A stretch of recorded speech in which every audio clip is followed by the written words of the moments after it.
July 1st, Daily Devotional, Lift Him Up by Ellen G. White. Christ is the Chief Shepherd. When the Chief Shepherd shall appear, ye shall receive a crown of glory that fadeth not away. 1 Peter chapter 5, verse 4. A shepherd's life is one of diligence. He was obliged to watch his flocks day and night. Wild beasts were common and often bold, and would do great injury to flocks of sheep and cattle that were not guarded by a faithful shepherd. Although Jacob had a number of servants to aid him in tending the flocks owned by himself and Laban, yet the responsibility of the whole matter rested upon him. And in some seasons of the year he was obliged to be with the flocks himself day and night, to protect them in the driest season of the year, that they should not perish with thirst, and in the coldest part of the season, to save them from becoming chilled with the heavy night frosts. Their flocks were also in danger of being stolen by unprincipled shepherds who wished to enrich themselves by stealing their neighbors' cattle. A shepherd's life was one of constant care. He was not qualified for a shepherd unless he was merciful and possessed courage and perseverance. Jacob was chief shepherd and had shepherds under him who were termed servants.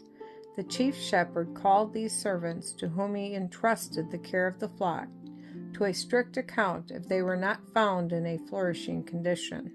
If there were any of the cattle missing, the chief shepherd suffered the loss. The relation of Christ to his people is compared to a shepherd.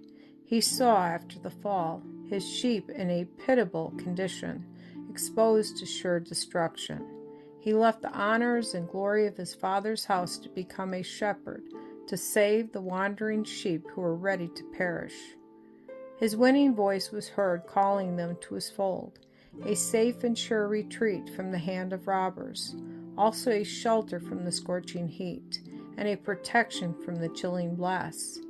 His care was continually exercised for the good of his sheep. He strengthened the weak, nourished the suffering, and gathered the lambs of the flock in his arms, and carried them in his bosom.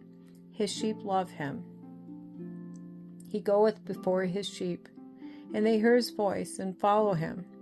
And a stranger will they not follow, but will flee from him, for they know not the voice of strangers. Christ says, I am the good shepherd. The good shepherd giveth his life for the sheep. John chapter 10, verses 5 and 11. Christ is the chief shepherd.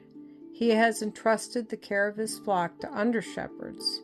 He requires these shepherds to have the same interest for his sheep which he has ever manifested, and to ever feel the responsibility of the charge he has entrusted to them.